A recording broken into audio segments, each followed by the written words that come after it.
ಶ್ರೀ ಪಾರ್ಶ್ವಪುರಾಣ 7ನೆಯ ದಿವಸ. ಶ್ರೀ ಪಾರ್ಶ್ವಪುರಾಣ 7ನೆಯ ದಿವಸ. ಶ್ರೀ ಪಾರ್ಶ್ವನಾಥ ಪುರಾಣವನ್ನು ನೀವಿವತ್ತು 7ನೇ ಭಾಗದಲ್ಲಿ ಕೇಳ್ತಾ ಇದ್ದೀರಾ. ನಿಮಗೆ ನಿನ್ನೆವರೆಗೆ 6 ದಿನಗಳು ಸಮಾಪ್ತ ಆಗಿ ಹೋಗಿತ್ತು. ಶ್ರೀ ಪಾರ್ಶ್ವಪುರಾಣ ಇವತ್ತು 7ನೇ ದಿವಸ ನಡೀತಾ ಇದೆ. ನಿನ್ನೆ ನೀವು ಏನು ಕೇಳಿ ಹೋಗಿದ್ರಿ? ಹೋಗೋತ್ತಿಗೆ ಏನು ಕೇಳಿ ಹೋಗಿದ್ರಿ? ನಿನ್ನೆ ಇಷ್ಟೇ ಕೇಳಿದ್ರಿ, ಬೇರೆ ಏನಲ್ಲ. ಕ್ಷೀರವನದಲ್ಲಿ ಚಂದ್ರಕಾಂತ ಶಿಲೆಯ ಮೇಲೆ ಧ್ಯಾನಾರೂಢರಾದಂತಹ ಆನಂದ ಮುನಿಯನ್ನು ಸಿಂಹ ನೋಡ್ತು. ಅತ್ಯಂತ ಕೋಪದಿಂದ ಬಂದು ಶರೀರವನ್ನು ಎಲ್ಲ ಪುಡಿ ಪುಡಿ ಮಾಡಿಬಿಡ್ತು, ವಿದೀರ್ಣ ಮಾಡಿಬಿಡ್ತು. ಇಲ್ಲಿವರೆಗೆ ನೀವು ಕೇಳಿ ಹೋಗಿದ್ದೀರ. ಆ ಸಿಂಹ ಯಾರಿತ್ತು ಅಂದರೆ ಸಿಂಹ ಕಮಟದ ಜೀವ ಇತ್ತು. ಹೀಗೆ ನೀವು ಇಲ್ಲಿವರೆಗೆ ಕೇಳಿ ನಿನ್ನೆ ಹೋಗಿದ್ರಿ. ಹೋಗಬೇಕಿದ್ರೆ ಸಮಯ ಆಗಿ ಹೋಯಿತು ಅಂಥೇಳಿ ಭಾಳ ಮಹತ್ವಪೂರ್ಣ ಕಥೆಯನ್ನು ನಿಮಗೆ ಮಧ್ಯದಲ್ಲಿ ಬಿಡಲಾಗಿತ್ತು. ನಿನ್ನೆ ಇಲ್ಲಿವರೆಗೆ ನೀವು ನಿನ್ನೆ ಕೇಳಿ ಹೋಗಿದ್ರಿ. ಇನ್ನು ಮುಂದೆ ಕೇಳ್ತಾ ಇದ್ದೀರಲ್ಲ. ಈಗ ಮತ್ತೆ ದೇವತೆಗಳು ಈ ಭೂಮಿ ಮೇಲೆ ಬಂದು ಆ ಶರೀರ ವಿದೀರ್ಣ ಆಗಿ ಹೋಗಿತ್ತು ನೋಡ್ರಿ. ಆನಂದ ಮುನಿಯ ಶರೀರ. ಆ ಶರೀರವನ್ನು 5 ಪ್ರಕಾರದ ಕಲ್ಪವೃಕ್ಷದ ಹೂಗಳನ್ನೆಲ್ಲ ತಂದು ಅದನ್ನು ಮುಚ್ಚಿಬಿಟ್ರು ಶರೀರವನ್ನು. ಮುನಿ ಈಗ ಅಂದರೆ ಯಾರು? ಆನಂದ ಮುನಿ ಅನಂತ ಕಲ್ಪದಲ್ಲಿ ದೇವ ಆಗಿ ಹುಟ್ಟಿದರು. ಅಲ್ಲಿ ಅವರಿಗೆ 20 ಸಾಗರ ಆಯು ಇತ್ತು. ಅನಂತ ಕಲ್ಪದಲ್ಲಿ ಅಂದರೆ ಸ್ವರ್ಗದಲ್ಲಿ 20 ಸಾಗರೋಪಮ ಆಯುವಿನ ದೇವ ಆಗಿ ಹುಟ್ಟಿದರು. ಈಗ ಕಥಾಭಾಗವನ್ನು ಸ್ವಲ್ಪ ವೇಗವಾಗಿ ತಗೊಂಡು ಹೋಗ್ತೀನಿ, ಕೇಳ್ರಿ. ಸ್ವಲ್ಪ ವೇಗವಾಗಿ ಹೋಗ್ತದೆ ಬಂಧುಗಳೇ, ಸಹಕರಿಸಿ. ಅಂದರೆ ನೀವು ಅದನ್ನು ಕೇಳ್ತೀರಿ, ಒಂದು ಸ್ವಲ್ಪ ವೇಗವಾಗಿ ಕೇಳ್ತಾಯಿರಿ. ನೀವು ಸ್ವಲ್ಪ ಕಥೆಯನ್ನು ವೇಗವಾಗಿ ತಗೊಂಡು ಹೋಗ್ತೀನಿ. ಹಾಗಾಗಿ ಇಲ್ಲಿ ನೋಡಿ, ಈಗ 20 ಸಾಗರೋಪಮ ಆಯುಗೆ ಹೋಯಿತು ಅನಂತ ಕಲ್ಪದಲ್ಲಿ ಜೀವ. ಯಾರ್ದು? ಆನಂದ ಮುನಿಯ ಜೀವ. ಅದಾದ ನಂತರ ಅಲ್ಲಿಯ ಆಯು ಸಮಾಪ್ತ ಮಾಡಿಕೊಂಡು ಈಗ ಕಾಶಿ ಪಟ್ಟಣದ ಅಶ್ವಸೇನ ರಾಜ ಮತ್ತು ಬ್ರಹ್ಮದೇವಿ ಅಥವಾ ವಾಮದೇವಿ, ಇದನ್ನು ಸ್ವಲ್ಪ ನೆನ್ಪಿಟ್ಕೊಳ್ಳಿ. ಬೇರೆ ಬೇರೆ ಕಥಾಭಾಗದಲ್ಲಿ ಬೇರೆ ಬೇರೆ ಹೆಸರು ಬರ್ಬೋದು. ಯಾರು? ರಾಜ ಅಶ್ವಸೇನ್ ಮತ್ತು ಬ್ರಹ್ಮದೇವಿ ಅಥವಾ ವಾಮದೇವಿ. ವಾಮದೇವಿ ಎಲ್ಲ ಕಡೆ ಪ್ರಸಿದ್ಧಿ ಇದೆ. ಅಶ್ವಸೇನ ರಾಜ ಮತ್ತು ವಾಮದೇವಿಯ ಗರ್ಭಕ್ಕೆ ವೈಶಾಖ ಕೃಷ್ಣ ಪಕ್ಷ ತದಿಗೆ ತಿಥಿ ವಿಶಾಖ ನಕ್ಷತ್ರ ಅವಾಗ ಅನಂತ ಸ್ವರ್ಗದಲ್ಲಿ ದೇವನಾಗಿರುವಂತಹ ಜೀವ ಈಗ ಗರ್ಭಕ್ಕೆ ಬಂತು ನೋಡ್ರಿ.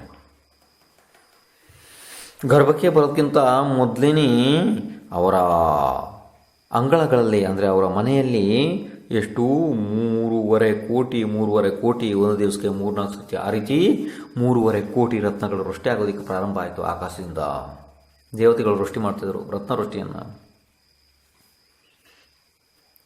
ಇದು ಎಷ್ಟು ತನಕ ನಡೀತದೆ ಅಂದರೆ ತೀರ್ಥಂಕರ್ ಗರ್ಭಕ್ಕೆ ಬರೋಕ್ಕಿಂತ ಮೊದಲು 6 ತಿಂಗಳು ಮೊದಲು, ಮತ್ತು ಗರ್ಭಕ್ಕೆ ಬಂದ ನಂತರ 9 ತಿಂಗಳು, ಹೀಗೆ 15 ತಿಂಗಳವರೆಗೆ ಒಂದು ಸಲಕ್ಕೆ 3.5 ಕೋಟಿ ಆ ಥರ ದಿನದಲ್ಲಿ 3-4 ಸತಿ ಈ ರತ್ನವೃಷ್ಟಿ ಆಗ್ತದೆ.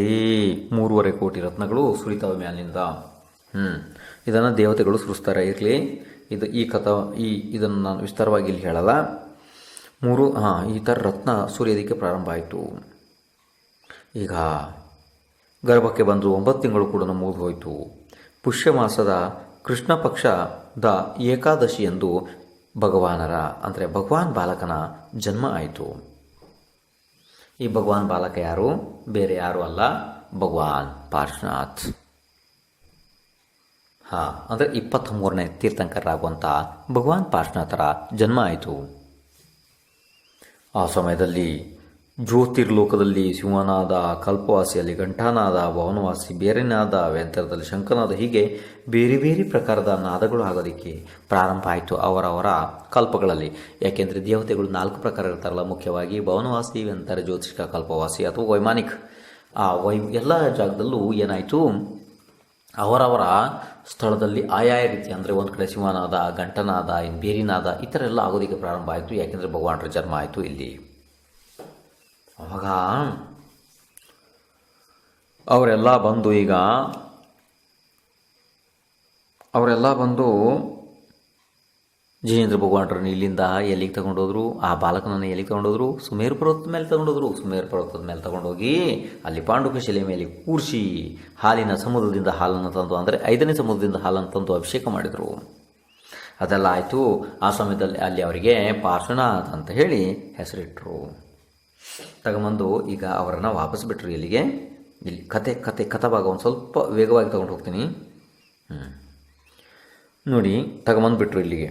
ಅವಾಗ ಈ ಪಾರ್ಶ್ವನಾಥ್ ಸ್ವಲ್ಪ ಕತೆ ಭಾಳ ವೇಗ ತಗೊಳ್ತದೆ ನೋಡ್ರಿ. ನೀವು ಅದಕ್ಕೆ ಸಹಕರಿಸಿ ಅಷ್ಟೇ, ಕೇಳ್ತಾ ಇರ್ರಿ ನೀವು.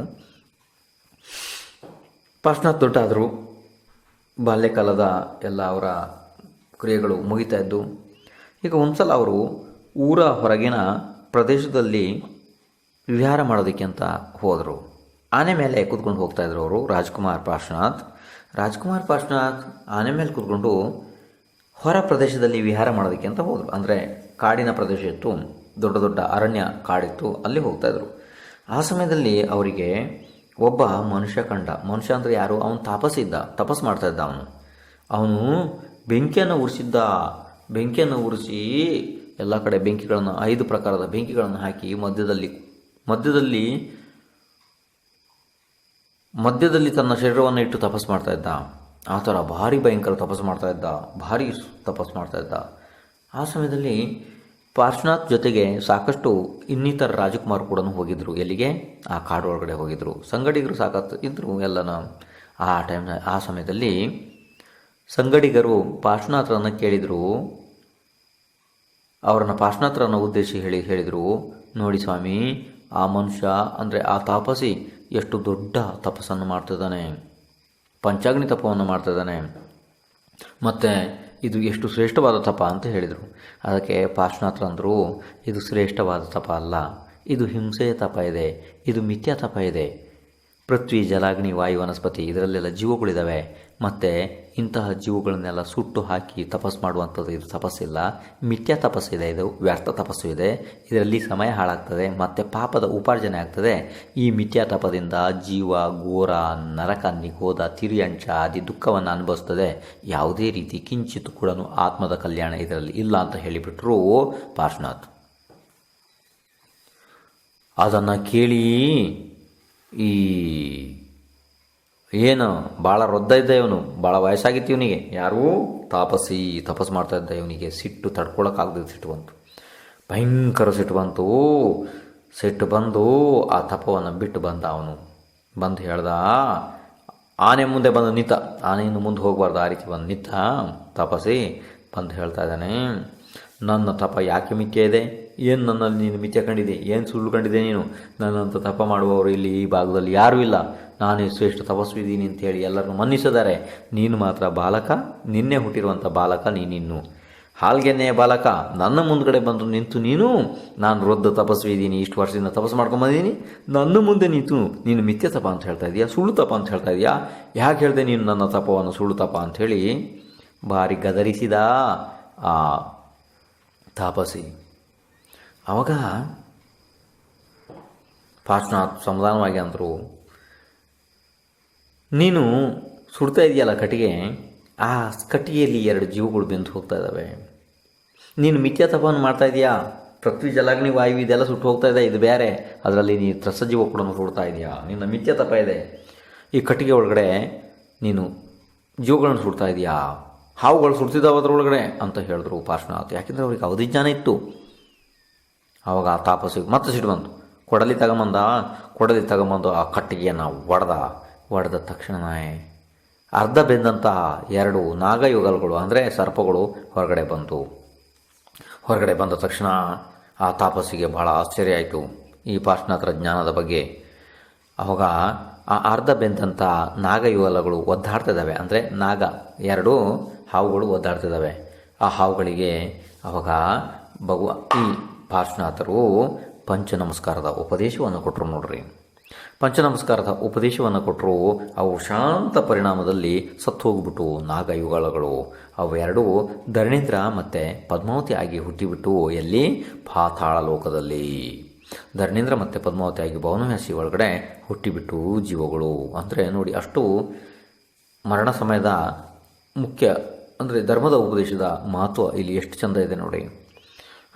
ಅವು ಎರಡೂ ಕೂಡ ದೇವಪರಿಯಾಗಿ ಹೋಗಿಬಿಟ್ಟು ಧರ್ಮೇಂದ್ರ ಮತ್ತು ಪದ್ಮಾವತಿ ಆಗಿ ಹುಟ್ಟಿಬಿಟ್ಟು ಹೋಗಿ ಅವುಗಳು.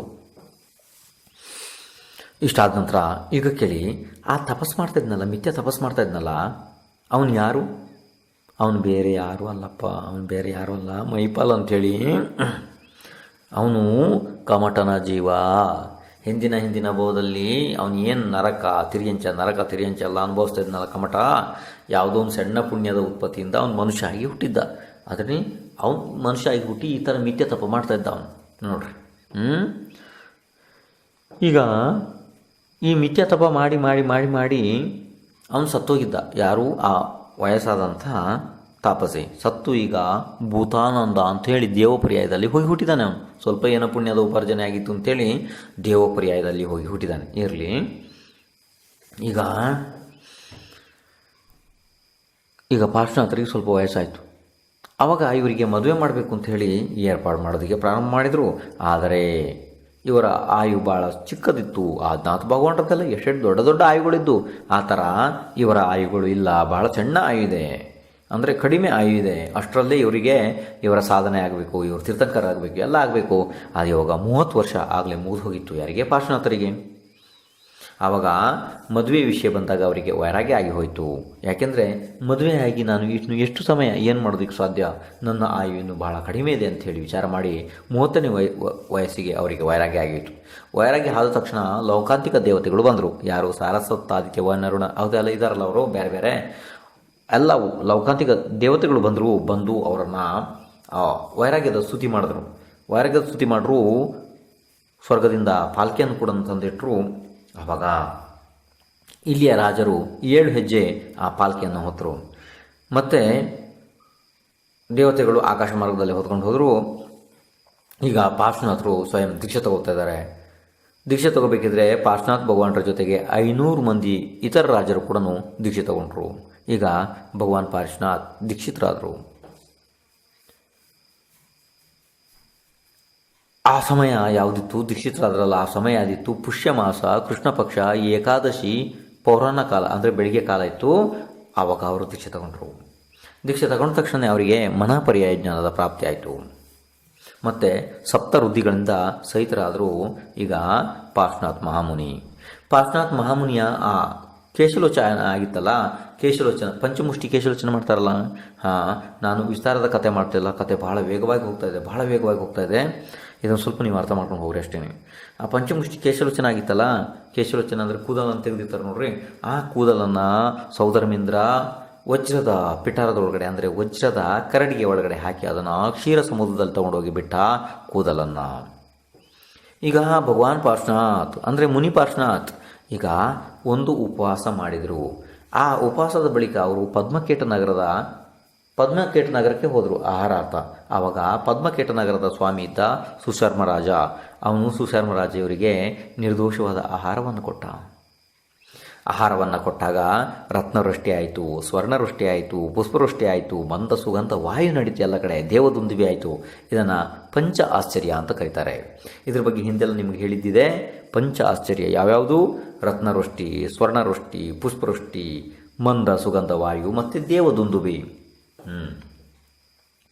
ಇಷ್ಟೆಲ್ಲ ಆಯಿತು. ಇದೆಲ್ಲ ಆದ ನಂತರ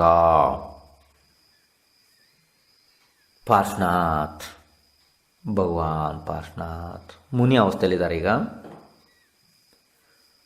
ತಪಸ್ಸು ಮಾಡ್ತಾ ಅಹಿಛತ್ರ ನಗರದ ಬೆಟ್ಟದ ಮೇಲೆ ಬಂದರು. ಅಲ್ಲಿ ದೇವದಾರು ವನ ಅಂತ ಇದೆ, ದೊಡ್ಡ ವನ ಕಾಡಿದೆ. ಆ ಕಾಡು ಯಾವುದು? ದೇವದಾರು ವನ. ಆ ದೇವದಾರು ವನದ ಚಂದ್ರಕಾಂತ ಶಿಲೆಯ ಮೇಲೆ ಯೋಗದಲ್ಲಿ ನಿಂತು ಬಿಟ್ಟರು. ಯಾರು? ಪಾರ್ಶ್ವನಾಥ್ ಮಹಾಮುನಿ. ಯೋಗಧಾರಣೆ ಮಾಡಿ ನಿಂತರು ಪಾರ್ಶ್ವನಾಥ ಮಹಾಮುನಿ. ಆವಾಗ ಕಮಟನ ಜೀವ ಏನಾಗಿದ್ದ? ಹಿಂದಿನ ಭಾವದಲ್ಲಿ ತಪಸ್ವಿ ಆಗಿದ್ದ ನೋಡ್ರಿ. ಅದೇನು ಜೀವಗಳನ್ನೆಲ್ಲ ಸುಟ್ಟು ಮಿಥ್ಯ ತಪಸ್ಸು ಮಾಡ್ತಿದ್ದ. ಆ ತಾಪಸಿ ಭೂತಾನಂದ ಅನ್ನುವಂಥ ದೇವಾಗಿ ಹುಟ್ಟಿಬಿಟ್ಟಿದ್ದ. ಅಂದರೆ ಕಮಟನ ಜೀವ. 10 ಭಾವದ ಹಿಂದೆ ಯಾರಿದ್ರು? ಕಮಟನ ಜೀವ. ಎಲ್ಲಿ? ತಿರ್ಯಂಚ ನರಕ ಹೀಗೆಲ್ಲ ಓಡಾಡಿ 9 ಭಾವಗಳ ನಂತರ ಮನುಷ್ಯ ಭಾವ ಸಿಕ್ತು. ಅಮಿತ್ಯ ತಪಸ್ವಿಯಾಗಿ ಈಗ ಇಲ್ಲಿಗೆ ಕೂದೇವ ಆಗಿ ಹುಟ್ಟಿದ್ದ, ಭೂತಾನಂದ ಅನ್ನುವಂಥ ಅಸುರದೇವ ಆಗಿ ಹುಟ್ಟಿದ್ದ. ಆ ಅಸುರದೇವ ಭೂತಾನಂದ ವಿಮಾನ ಆರುಡಾಗಿ ಎಲ್ಲೋ ಹೋಗ್ತಾ ಇದ್ದ ಆಕಾಶ ಮಾರ್ಗದಲ್ಲಿ. ಆವಾಗ ಆಕಾಶ ಮಾರ್ಗದಲ್ಲಿ ಹೋಗ್ತಿರುವಂಥ ವಿಮಾನ ಪಾರ್ಶ್ವನಾಥರ ತಲೆ ಮೇಲೆ ಹೋಗ್ತಾ ಇದೆ. ಯಾಕೆಂದರೆ ಪಾರ್ಶ್ವನಾಥರು ಇಲ್ಲಿ ಧ್ಯಾನಾರೂಢರಾಗಿ ಕೂತಿದ್ದಾರೆ. ಇಲ್ಲಿ ಆ ದೇವದಾರು ವನದ ಚಂದ್ರಕಾಂತ ಶಿಲೆಯ ಮೇಲೆ. ಆ ಮೇಲೆ ಹೋಗ್ತಿರುವಂಥ ಅವನ ವಿಮಾನ ಕೀಲಿಸಿ ಬಿಡ್ತು, ಅಂದರೆ ನಿಂತು ಬಿಡ್ತು. ಆವಾಗ ಕೆಳಗಡೆ ನೋಡಿದ ಪಾರ್ಶ್ವನಾಥರು ಧ್ಯಾನಕ್ಕೆ ನಿಂತಿದ್ದಾರೆ. ಮುನಿ ಪಾರ್ಶ್ವನಾಥ್. ಮತ್ತೆ ಜನ್ಮಜಾತ ವೈರ ಮತ್ತೆ ನೆನಪಿಗೆ ಬಂತು ಅವನಿಗೆ.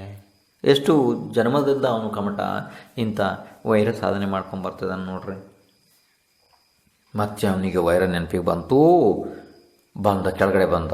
ಇದೇ ಸುಸಮಯ ಅಂತ ಹೇಳಿ ಉಪಸರ್ಗ ಮಾಡೋದಕ್ಕೆ ಪ್ರಾರಂಭ ಮಾಡಿದ. ತೀವ್ರ ಗಾಳಿಯನ್ನು ತೀವ್ರ ಬೀಸಿದ.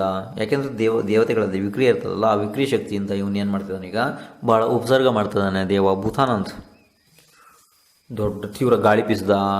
ಮತ್ತಿನ್ನು ಮಳೆ ಬರ್ಸೋದಕ್ಕೆ ಶುರು ಮಾಡಿದ. ಮಳೆ ದೊಡ್ಡ ದೊಡ್ಡ ಕಲ್ಲುಗಳನ್ನು ಎತ್ತಿ ಬಿಸಾಡೋದಕ್ಕೆ ಪ್ರಾರಂಭ ಮಾಡಿದ ಇವ್ರ ಶರೀರದ ಮೇಲೆ. ಹೀಗೆ ಉಪಸರ್ಗ ಭಾಳ ಪ್ರಕಾರದ ಉಪಸರ್ಗ ಮಾಡೋದಕ್ಕೆ ಪ್ರಾರಂಭ ಮಾಡಿದ ಭೂತಾನಂದ್. ಅಂದರೆ ದೇವ ಭೂತಾನಂದ ಭಾಳ ಉಪಸರ್ಗ ಮಾಡೋದಕ್ಕೆ ಪ್ರಾರಂಭ ಮಾಡಿದ. ಆಗ ಉಪಸರ್ಗ ನಡೀತಾ ಭಾಳ ಸಮಯನೇ ಮುಗಿದೋಯ್ತು. ಈಗ ಪಾರ್ಶ್ವನಾಥ ಭಗವಾನರ ಕರ್ಮ ಸ್ವಲ್ಪ ಕಡಿಮೆ ಆಗ್ತಾ ಬಂತು. ಆ ಸಮಯದಲ್ಲಿ ಧರಣೇಂದ್ರನ ಆತನ ಕಂಪಾಯಮಾನ ಆಗೋಯ್ತು. ಕಂಪಾಯಮಾನ ಆದ ತಕ್ಷಣ ಧರಣೇಂದ್ರ ವಿಚಾರ ಮಾಡ್ದ, ಅವಧಿ ಜ್ಞಾನದಿಂದ ಎಲ್ಲ ತಿಳಿದ. ಹಿಂಗೆ ಭಗವಾನ್ ಪಾರ್ಶ್ವನಾಥರಿಗೆ ಮಾತರಿಗೆ ಉಪಸರ್ಗ ಮಾಡ್ತಿದ್ದಾನೆ ದೇವ. ಬಂದ ಧರಣೇಂದ್ರ ಬಂದ ಅಲ್ಲಿಂದ. ಯಾರ ಜೊತೆಗೆ? ಪದ್ಮಾವತಿ ಜೊತೆಗೆ ಬಂದ.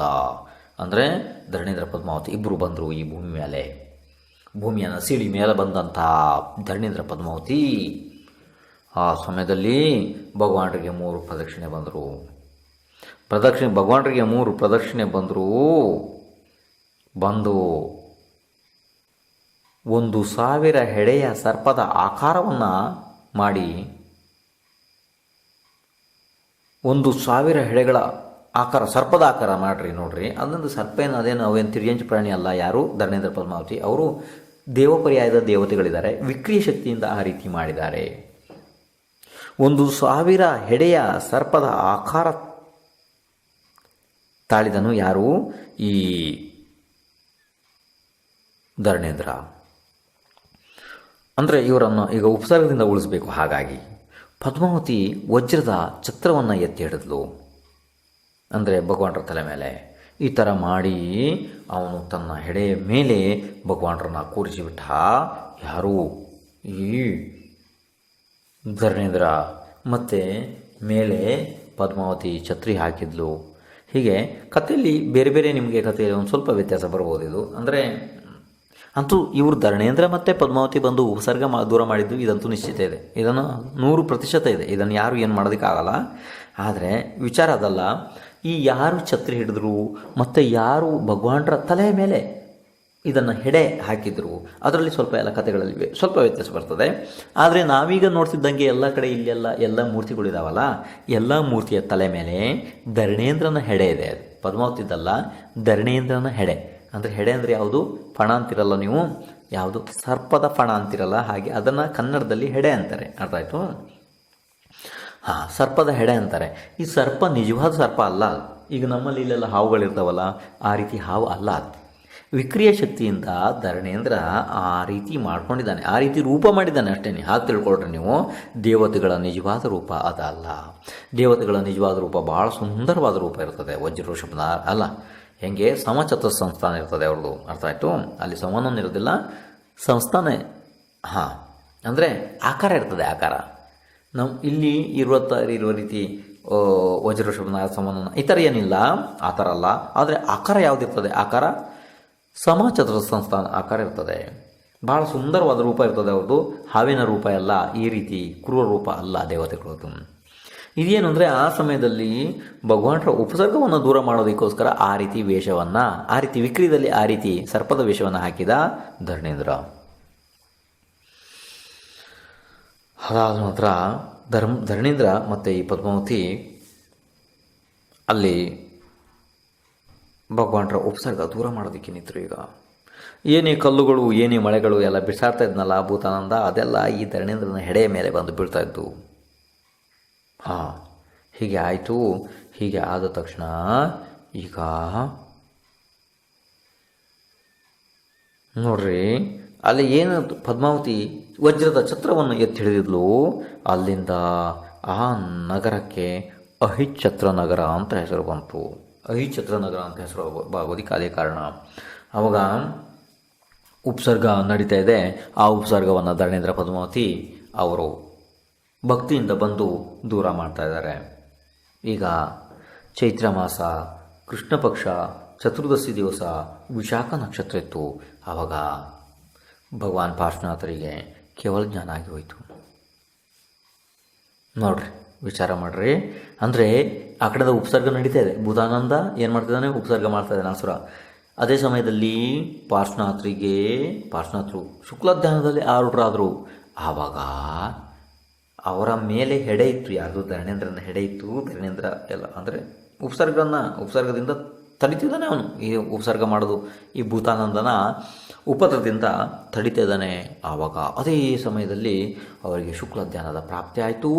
ಚೈತ್ರ ಮಾಸ, ಕೃಷ್ಣ ಪಕ್ಷ, ಚತುರ್ದಶಿ, ವಿಶಾಖ ನಕ್ಷತ್ರದಲ್ಲಿ ಅವರಿಗೆ ಕೇವಲ ಜ್ಞಾನ ಆಗೋಯಿತು. ಈಗ ಭಗವಾನ್ ಪಾರ್ಶ್ವನಾಥ್ ಕೇವಲಿಯಾಗಿ ಬಿಟ್ಟರು. ನೋಡ್ರಿ, ಅನಂತ ಅನಂತ ಅನಂತ ಜನ್ಮದ ಎಲ್ಲ ದುಃಖವನ್ನು ನಾಶ ಮಾಡುವಂಥ ಆ ಮಹಾ ತಪವನ್ನು, ಸಮ್ಯಕ್ ತಪವನ್ನು ಮಾಡಿ ಭಗವಾನ್ ಪಾರ್ಶ್ವನಾಥ್ ಈಗ ಕೃತಕೃತ್ಯ ಆಗಿ ಹೋದರು. ಅಂದರೆ ಕೇವಲ ಜ್ಞಾನದ ಪ್ರಾಪ್ತಿ ಆಗಿ ಹೋಯಿತು ಭಗವಾನ್ ಪಾರ್ಶ್ವನಾಥರಿಗೆ. ಕೇವಲ ಜ್ಞಾನದ ಪ್ರಾಪ್ತಿ ಆಯಿತು ಅಂದರೆ ಮುಗದೇ ಹೋಯಿತು. ಇನ್ನು ಸಂಸಾರ ಇಲ್ಲ. ಸಂಸಾರದ ಅಂತ್ಯ ಬಂದು ಹೋಯಿತು. ಆಯಿತು ಸಂಸಾರದ ಅಂತ್ಯ. ಇನ್ನು ಯಾವುದೇ ರೀತಿ ಜೀವಕ್ಕೆ ದುಃಖ ಇಲ್ಲ, ಯಾವುದೇ ರೀತಿ ಮರಣ ಇಲ್ಲ, ವೇದನೆ ಇಲ್ಲ, ಹಸಿವಿಲ್ಲ, ನಿದ್ರೆ ಇಲ್ಲ, ಶೋಕ ಇಲ್ಲ, ಭಯ ಇಲ್ಲ, ಜಿಗುಪ್ಸೆ ಇಲ್ಲ, ಕ್ರೋಧ, ಮಾನ, ಮಾಯ, ಲೋಭ, ಯಾವುದೇ ರೀತಿ ದೋಷ ಇಲ್ಲ. ಕೇವಲ ಜ್ಞಾನ ಪ್ರಾಪ್ತ ಆಗಿ ಹೋಯಿತು ಜಿನೇಂದ್ರ ಭಗವಾನ್ ಪಾರ್ಶ್ವನಾಥರಿಗೆ. ಅಂದರೆ ಪಾರ್ಶ್ವನಾಥರು ಯಾರು? ನಮ್ಮ 23ನೇ ತೀರ್ಥಂಕರರು. ಪಾರ್ಶ್ವನಾಥರ ಕತೆ ಎಲ್ಲ ಮಗುವಿನಿಂದ ಹಿಡಿದು ಅಜ್ಜ ಅಜ್ಜಿಯವರೆಗೂ ಎಲ್ಲ ಕಡೆ ಪಾರ್ಶ್ವನಾಥರ ಕತೆ ಇದೆ. ಆದರೆ ಅದು ವಿಸ್ತಾರವಾಗಿ ಎಲ್ಲರಿಗೂ ಗೊತ್ತಿಲ್ಲ. ಸಾಕಷ್ಟು ಜನಕ್ಕೆ ಗೊತ್ತಿದೆ, ಆದರೂ ಬಹಳ ಮನುಷ್ಯರಿಗೆ ಇನ್ನೂ ವಿಸ್ತಾರವಾದ ಕತೆ ಗೊತ್ತಿಲ್ಲ. ಕಮಟ ಬಂದು ಉಪಸರ್ಗ ಮಾಡ್ದ ಇಷ್ಟು ಮಾತ್ರ ಹೇಳ್ತಾರೆ ಪಾಪ. ಯಾಕೆಂದರೆ ವಿಸ್ತಾರವಾದ ಕತೆ ಗೊತ್ತಿರಲ್ಲ. ಯಾರು ಕಮಟ ಬಂದು ಉಪಸರ್ಗ ಮಾಡ್ದ, ಯಾಕೆ ಮಾಡ್ದ, ಇದು ಗೊತ್ತಿರೋದಿಲ್ಲ ಪಾಪ. ಅದಕ್ಕೋಸ್ಕರ ಈ ಕಥೆಯಲ್ಲಿ ಭಾಳ ವಿಸ್ತಾರವಾಗಿ ಅಲ್ಲ, ಸ್ವಲ್ಪ ನಾನು ಸಂಕುಚಿತವಾಗಿ ಇದನ್ನೆಲ್ಲ ಹೇಳಿದ್ದೀನಿ ಬಂಧುಗಳೇ. ಬಹಳ ಕಡಿಮೆ ಮಾಡಿ ಇದನ್ನು ಹೇಳಿದ್ದೀನಿ. ಈ ಶಾಸ್ತ್ರ ಯಾವುದು ಅಂತ ನಾನು ಯಾವ ಶಾಸ್ತ್ರದ ಆಧಾರದ ಮೇಲೆ ನಿಮ್ಗೆ ಹೇಳಿದೆ. ಅಕಸ್ಮಾತ್ ಬೇರೆ ಶಾಸ್ತ್ರದಲ್ಲಿ ಯಾವ್ದಾದ್ರು ಒಂದು ಸ್ವಲ್ಪ ಶಾಸ್ತ್ರ ಹೆಸರುಗಳು ಒಂದು ಸ್ವಲ್ಪ ಹೆಚ್ಚು ಕಮ್ಮಿ ಬರ್ಬೋದು. ಆದರೂ ನೀವು ಸುಧಾರಿಸ್ಕೊಂಡು ಹೋದ್ರಿ ಅದನ್ನು ಮಿಥ್ಯ ಅಂತ ನೀವು ತಿಳ್ಕೊಬೇಡ್ರಿ. ಅರ್ಥ ಆಯಿತು? ಇದು ಯಾವ ಶಾಸ್ತ್ರದ ಆಧಾರದ ಮೇಲೆ ನಾನು ನಿಮಗೆ ಹೇಳಿದೆ. ಈಗ ನನ್ನ ಹತ್ರ ಇರುವ ಶಾಸ್ತ್ರ ಅಂದರೆ ಶ್ರೀ ಪಾರ್ಶ್ವಪುರಾಣ ಕನ್ನಡ. ಅರ್ಥ ಆಯಿತು? ಶ್ರೀ ಪಾರ್ಶ್ವಪುರಾಣ. ಹಾಂ, ಇದನ್ನು ಯಾರು ಬರೆದಿರೋದು? ವಾಸುಪೂಜ್ಯ ಮುನಿಮಹಾರಾಜರ ಅನುಗ್ರಹದಿಂದ, ಅವರ ಆಶೀರ್ವಾದದಿಂದ ಪಂಡಿತ್ ಪಾರ್ಶ್ವನಾಥ್ ಅನ್ನುವರು ಇದನ್ನು ರಚನೆ ಮಾಡಿದರು, ಈ ಶಾಸ್ತ್ರವನ್ನು. ಅರ್ಥ ಆಯಿತು? ನಾನು ಆ ಶಾಸ್ತ್ರದ ಆಧಾರದಿಂದ ನಿಮಗೆ ಈ ಪಾರ್ಶ್ವನಾಥ್ ಭಗವಾನರ ಪುರಾಣವನ್ನು ಹೇಳಿದ್ದೀನಿ ಬಂಧುಗಳೇ. ಪಾರ್ಶ್ವನಾಥರ ಭಗವಾನರ ಪುರಾಣಗಳನ್ನು ಹೇಳಿದ್ದೀನಿ.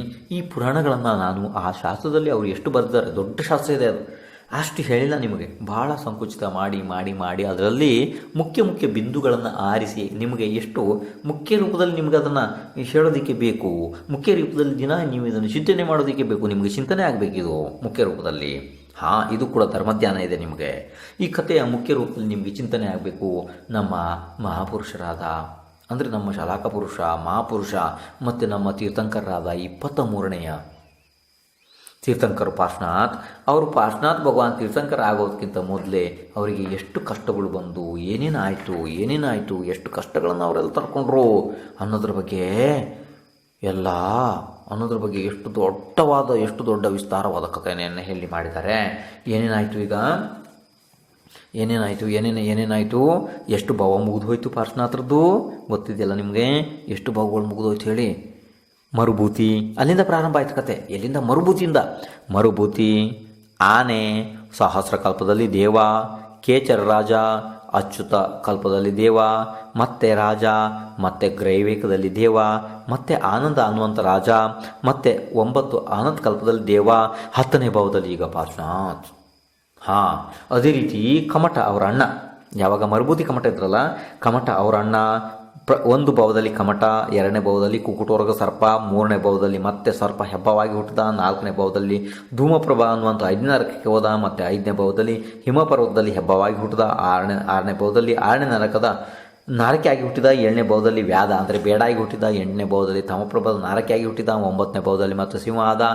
ಹೀಗೆ 10ನೇ ಭಾವದಲ್ಲಿ ಇಲ್ಲಿ ಮತ್ತೆ ಮನುಷ್ಯ ಆಗಿ ಬಂದ. ಇನ್ನು 11ನೇ ಭಾವದಲ್ಲಿ ಏನಾಯಿತು, ಅವನಿಗೆ ಆ ರಾಕ್ಷಸ ಭೂತಾನಂದ ಅನ್ನುವಂಥ ರಾಕ್ಷಸ ಆಗಿ ಹುಟ್ಟಿದ. ನೋಡ್ರಿ, ಹಿಂಗೆ ನೋಡ್ರಿ, ಕಮಟನ ದ್ವೇಷದ ಭಾವಗಳು ಮತ್ತು ಈ ಮರುಭೂತಿಯ ತಪಸ್ಸಿನ ಭಾವಗಳು ಇಷ್ಟು ಬೇರೆ ಬೇರೆ ಬೇರೆ ಬೇರೆ ಸಂಸಾರದಲ್ಲಿ ಭಾವಗಳು ಎಷ್ಟು ಮುಗಿದ ನಂತರ, ಎಷ್ಟು ಕಷ್ಟ ಸಹಿಸಿದ ನಂತರ, ಎಷ್ಟು ತಪಸ್ಸಿನ ನಂತರ ಭಗವಾನ್ ಪಾರ್ಶ್ವನಾಥ್ ಆಗಿ ಹೋದರು. ಅವರು ಅಂದರೆ 23ನೇ ನಂಬರಿನ ತೀರ್ಥಂಕರಾಗಿ ಹೋದರು ಅನ್ನೋದ್ರ ಬಗ್ಗೆ ಭಾಳ ಸುಂದರವಾದ ವರ್ಣನೆ ಇದೆ ಶ್ರೀ ಪಾರ್ಶ್ವನಾಥ ಪುರಾಣ.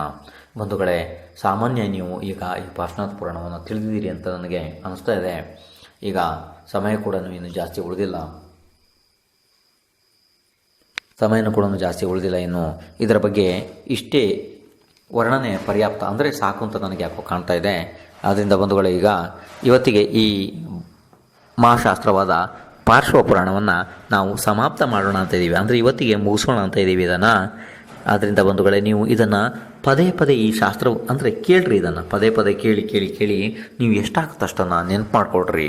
ಈ ಪುಣ್ಯ ಚರಿತ್ರೆಯಿಂದ ನಾವಂತೂ ಹೇಗೂ ತೀರ್ಥಂಕರ ಆಗೋದಕ್ಕಾಗಲ್ಲ, ಅಂಥ ಸಾಧನೆಯನ್ನು ಮಾಡೋದಕ್ಕೆ ಆಗಲ್ಲ. ಈ ಭಾವದಲ್ಲಿ ಎಲ್ಲಿ ಈ ಮನುಷ್ಯ ಭಾವದಲ್ಲಿ ಮಾಡೋದಕ್ಕಾಗುತ್ತೆ? ಅಂತಹ ಪುಣ್ಯ ಪುರುಷರ ಆ ಪುರಾಣಗಳನ್ನು ಓದೋದ್ರಿಂದ ನಿಮಗೆ ಪುಣ್ಯದ ಸಂಗ್ರಹ ಆಗ್ತದೆ. ಈ ಪಂಚಮ ಕಾಲದಲ್ಲಿ ಈಗ ಪುಣ್ಯದ ಸಂಗ್ರಹ ಮಾಡೋದು ಬಿಟ್ಟು ಬೇರೆ ಯಾವುದೇ ದಾರಿಗಳಿಲ್ಲ. ಈಗೇನು ಕರ್ಮಗಳನ್ನು ಖಾಲಿ ಮಾಡೋದಕ್ಕೆ ಏನು ಸುಖ ಧ್ಯಾನ ಆಗೋದಿಲ್ಲ, ಏನಿಲ್ಲ. ಈಗ ಪುರಾಣ ಪುರುಷರ ಪುಣ್ಯ ಚರಿತ್ರೆಗಳನ್ನು ಕೇಳಿ ಕೇಳಿ ಪುಣ್ಯ ಸಂಗ್ರಹ ಆಗುತ್ತದೆ. ಮತ್ತು ಪುಣ್ಯದಿಂದ ಯಾವ ಕೆಲಸ ಬೇಕಾದ್ರೂ ಸುಗಮವಾಗಿ ಆಗ್ತದೆ. ಅದೇ ಪುಣ್ಯದಿಂದ ಮುಂದೆ ಸಮ್ಯಕ್ ದರ್ಶನದ ಪ್ರಾಪ್ತಿ ಕೂಡ ಆಗ್ತದೆ. ಈ ಪುರಾಣ ಪುಣ್ಯ ಪುರುಷರ ಕಥೆಯನ್ನು ಕೇಳೋದ್ರಿಂದ ನಿಮ್ಮ ಸಮ್ಯಕ್ ದರ್ಶನದಲ್ಲಿ ಶುದ್ಧತೆ ಬರುತ್ತದೆ.